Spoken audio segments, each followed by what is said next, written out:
everyone, welcome back to the channel. This is Simran and welcoming you all to another study vlog as a CBSE 12th grade of PCM stream.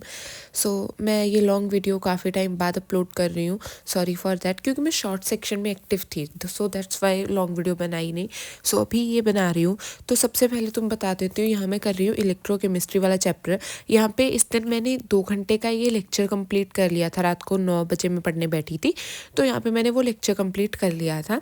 But इसके notes हैं वो सारे पूरे नहीं हो पाए थे. इसकी टोटल 57 स्लाइड्स के नोट्स थे, जिसमें से मैंने 20 स्लाइड्स के नोट्स कंप्लीट कर लिए थे उस दिन. तो बाकी के नोट्स रह गए थे, जो तो मैं लास्ट में दिखा भी दूंगी कि मैंने कंप्लीट कर लिए थे इतने सारे. एंड ये मैं लेक्चर ले रही थी नेक्स्ट टॉपर्स की जो यूट्यूब चैनल है ना, वहाँ से तापू रोमर मैम से. ये मैम भी बहुत अच्छा पढ़ाती है. एंड इलेक्ट्रोकेमिस्ट्री एक ऐसा चैप्टर है जो मुझे 2-3 बार पढ़ने पे भी समझ नहीं आया था. एंड फाइनली इस बार मुझे समझ आ रहा था. बाकी तो क्वेश्चन जब लगाऊंगी तब पता लगेगा. And here are the notes. And don't mind, जो मैंने हेडिंग डाला हुआ है चैप्टर का इलेक्ट्रोकेमिस्ट्री, उसमें टी नहीं है, मुझे पता है. वो मुझसे लिखनी रह गई, मैंने भी बाद में नोटिस किया. तो ये देखो, मैं तुम्हें दिखाती हूँ कि मैंने 20 स्लाइड्स तक काम वगैरह कंप्लीट किया था. एंड उसके बाद आ जाती हैं द नेक्स्ट डे की क्लिप्स. तो यहाँ पे सबसे पहले मैंने स्टार्ट की मैथमेटिक्स. एंड ये तुम्हें बैकग्राउंड भी चेंज लग रहा है. एंड ये मुझे कैमरा एंगल सच में बहुत अच्छा लगा, और मैंने क्योंकि अपने पढ़ने की जगह बदल दी है इसलिए थोड़ा सा अलग सा है. तो यहाँ पे मैंने स्टार्ट की थी 7.6. एंड इसके मैंने ज़्यादा सम नहीं किए, मैंने सिर्फ 7 सम किए हैं. बिकॉज ना ये इनमें ट्रिग्नोमेट्री आ रही थी, और मुझे ट्रिग्नोमेट्री का एक भी फॉर्मूला अच्छे से याद नहीं था. एंड मुझे ट्रिग्नोमेट्री सच में बहुत बेकार लगती है, इसलिए मुझसे ना सम खुद से सॉल्व नहीं हो रहे थे. मुझे सर की हेल्प लेनी पड़ रही थी. लाइक जैसे सर करवा रहे थे सोल्यूशन, मुझे वैसे वैसे देख देख के करना पड़ रहा था. सो दैट्स वाई मेरा मन नहीं था इसलिए मैथ्स करने का. क्योंकि ना जब मैथ्स मुझसे खुद से सॉल्व होती है तब तो मैं कर लेती हूँ, बट जब मुझे किससे समझ के करनी पड़ती है तब मेरा मन नहीं करता. एनीवेज, बट कल तो मुझे ये एक्सरसाइज कंप्लीट करनी पड़ेगी.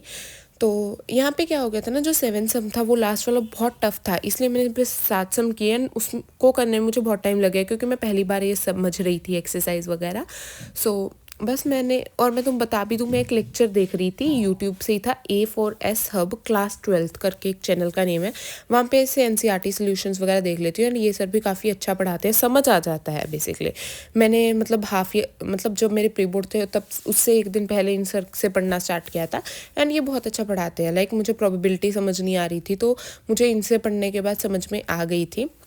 अगर तुम भी NCERT वगैरह के सॉल्यूशंस के लिए देखना चाहते हो तो इन सर के लेक्चर्स देख सकते हो. तो तुम्हें दिखाती हूँ जो 7 सम मैंने किए थे. एंड ये एक्सरसाइज में बस एक फॉर्मूला है, प्रोडक्ट रूल वाला. अगर तुम्हें वो याद हो जाए तो हो जाता है काम. वो तो मुझे याद हो गया था, बस मुझे ट्रिग्नोमेट्री के फार्मूलाज नहीं आते थे.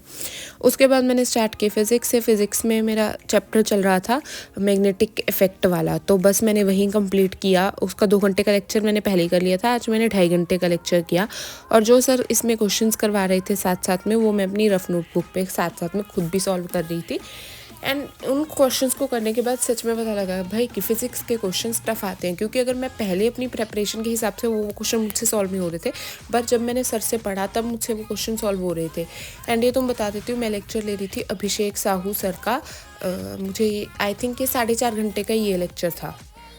हाँ, 4.5 घंटे का ये लेक्चर था. उस दिन मैंने 2 घंटे का देख लिया था. एंड आज मैं देख रही थी, आज मैंने 2.5 घंटे का लेक्चर कंप्लीट किया था. हाँ, तो यहाँ पे मैं खुद से न्यूमेरिकल्स वगैरह भी प्रैक्टिस करने की ट्राई कर रही थी. एंड दिखाती हूँ, तो मेरा ये कंप्लीट हो गया था. एंड इस 2.5 घंटे को लेक्चर को करने में मुझे सबसे ज़्यादा टाइम लगा था. एंड इसमें भी गैल्वेनोमीटर वाला टॉपिक ना मुझे अच्छे से क्लियर नहीं हुआ, क्योंकि जब भी ना चैप्टर का लास्ट वाला टॉपिक आ जाता है तो मेरा ध्यान नहीं रहता उतना, मतलब फोकस नहीं रहता. तो वो मुझे एक दिन फिर से करना पड़ेगा. एनीवेज, उसके बाद मैंने फिर से उठा लिया अपने इलेक्ट्रोकेमिस्ट्री के नोट्स कंप्लीट करने से. मतलब जो मेरे पेंडिंग रह रहे थे नोट्स, वो मैंने कंप्लीट करने थे. एंड इलेक्ट्रोकेमिस्ट्री में ना मुझे सबसे टफ पार्ट वो लास्ट वाला लगता है ना, जहाँ पे कंडक्टेंस, कंडक्टिविटी, ये फॉर्मूलाज वगैरह आ जाते हैं, सेल कांस्टेंट वगैरह. ये पार्ट तो मुझे बहुत कम समझ आता है. लाइक पता नहीं क्यों मेरे साथ ही ऐसा होता है, तुम्हारे साथ भी. So anyways, that is it for this vlog guys. If you guys like this one, make sure to subscribe. See you guys in the next one. तब तक के लिए बाय बाय, टेक केयर.